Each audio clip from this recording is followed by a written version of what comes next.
Stories are medicine. I have been taken with stories since I heard my first. They have such power, they do not require that we do, be, act anything. We need only listen. The remedies for repair or reclamation of any lost psychic drive are contained in stories. Stories engender the excitement, sadness, questions, longings, and understandings that spontaneously bring the archetype, in this case, wild woman, back to the surface. Stories are embedded with instructions which guide us about the complexities of life. Stories enable us to understand the need for and the ways to rise as submerged archetype.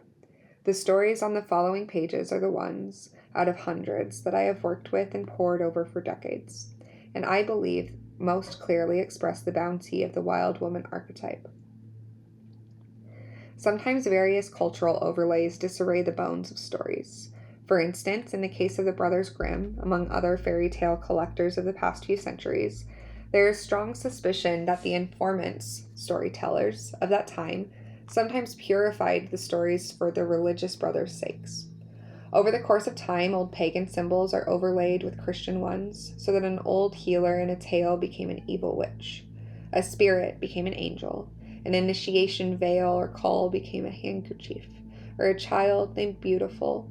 The customary name for a child born during the solstice festival was renamed Sorrowful.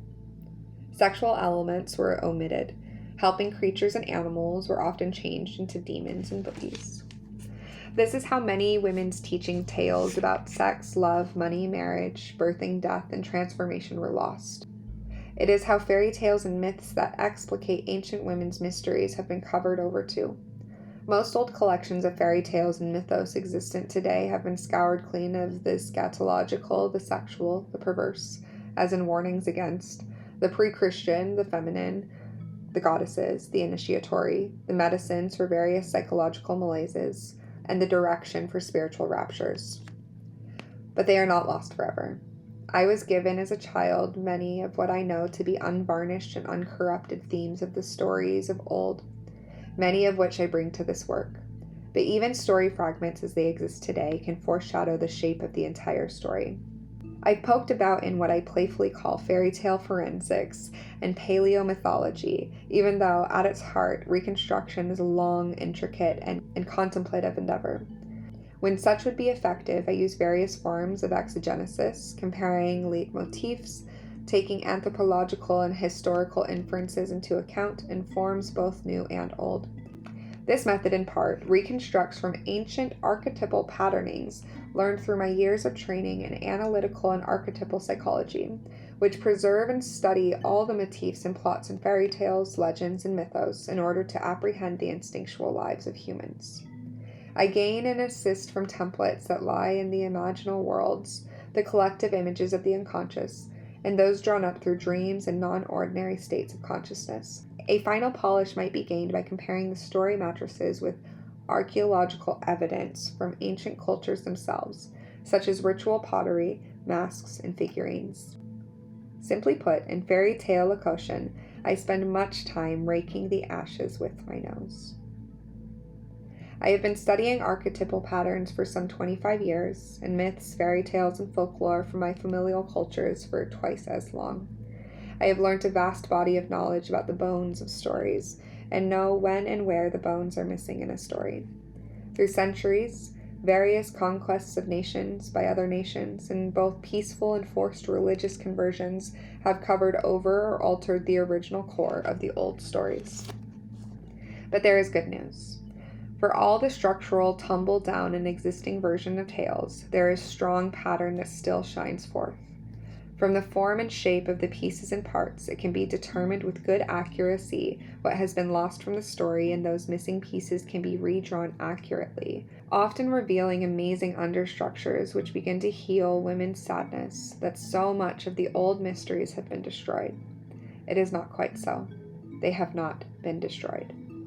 All one might need, all that we might ever need, is still whispering from the bones of story. Collecting the essence of stories is a constant paleontologic endeavor. The more a story bones, the more likely the integral structures can be found. The more the whole stories, the more subtle twists and turns of the psyche and presented to us, and the better opportunity we have to apprehend and evoke our soul work. When we work the soul, she, the wild woman, creates more of herself. As a child, I was lucky to be surrounded by people from many of the old European countries and Mexico. Many members of my family, my neighbors, and friends had recently arrived from Hungary, Germany, Romania, Bulgaria, Yugoslavia, Poland, Czechoslovakia, Serbo-Croatia, Russia, Lithuania, and Bohemia, as well as Jalisco, Michoacán, Juarez, and many of the aldeas fronterizas villages at the Mexico, Texas, Arizona borders. They and many others, Native Americans, people from Appalachia, Asian immigrants, and many African American families from the South came to farm, to pick, to work in the ash pits and steel mills, the breweries, and in domestic jobs. Most were not educated in the academic sense, yet they were intensely wise. They were bearers of a valuable and almost pure oral tradition. Many of my family and neighboring people who surround me have survived forced labor camps, displaced person camps, deportation camps, and concentration camps, where the storytellers among them had lived a nightmare version of Scheherazade. Many had their family lands taken and lived in immigration jails and had been repatriated against their wills. From these rustic storytellers, I first learned the tales people tell when life may turn to death and death may turn to life at any moment. Because their transmissions to me were so filled with suffering and with hope, and when later I grew old enough to read fairy tales printed in books, the latter seemed curiously starched and ironed flat in comparison. As a young adult, I migrated west towards the Continental Divide.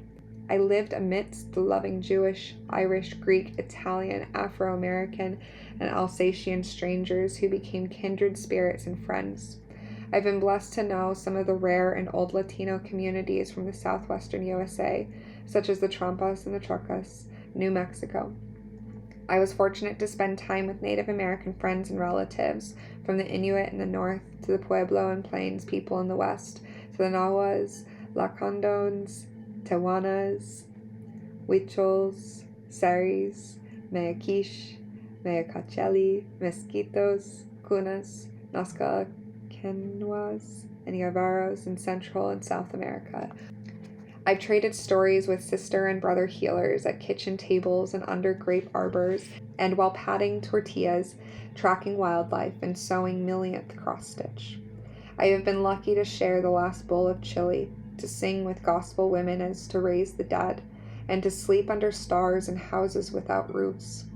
I've sat down to the fire or dinner, or both, in Little Italy, Polish Town, the Hill Country, Los Barrios, and other ethnic communities throughout the urban Midwest and Far West, and most recently traded stories about Sparats, Bad Ghosts, and with man griot friends in the Bahamas.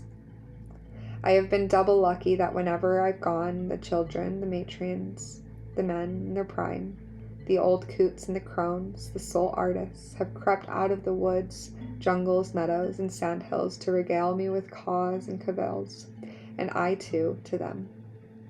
There are many ways to approach stories. The professional folklorist, the Jungian, Freudian, or other sort of analyst, the ethnologist, anthropologist, theologian, archaeologist, each has a different method, both in collecting tales and the use to which they are put. Intellectually, the way I developed my work with stories was through my training in analytical and archetypal psychology. For more than half a decade during my psychoanalytic education, I studied amplification of leitmotifs, archetypal symbology, world mythology, ancient and popular iconology, ethnology, world religions, and interpretation. Viscerally, however, I come to stories as cantadora, keeper of the old stories.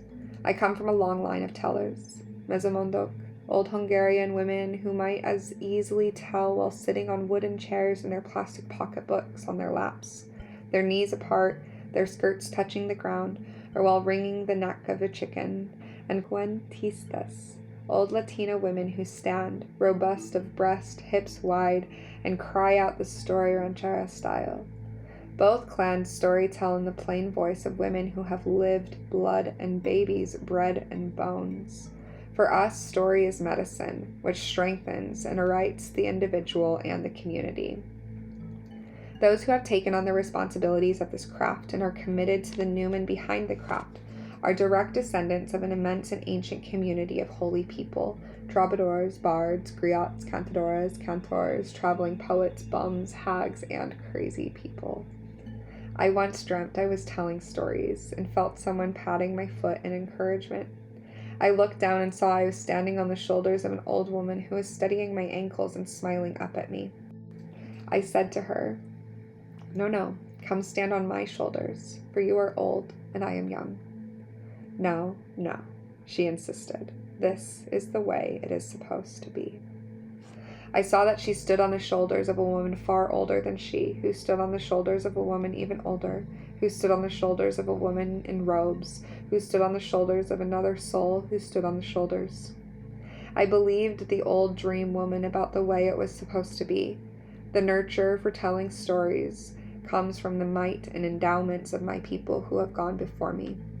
In experience, the telling moment of the story draws its power from a towering column of humanity, joined one to the other across time and space, elaborately dressed in the rags and robes of nakedness. The nurture for telling stories comes from the might and endowments of my people who have gone before me. In my experience, the telling moment of the story draws its power from a towering column of humanity, joined one to the other across time and space, elaborately dressed in the rags and robes or nakedness of their time, and filled to the bursting with life still being lived.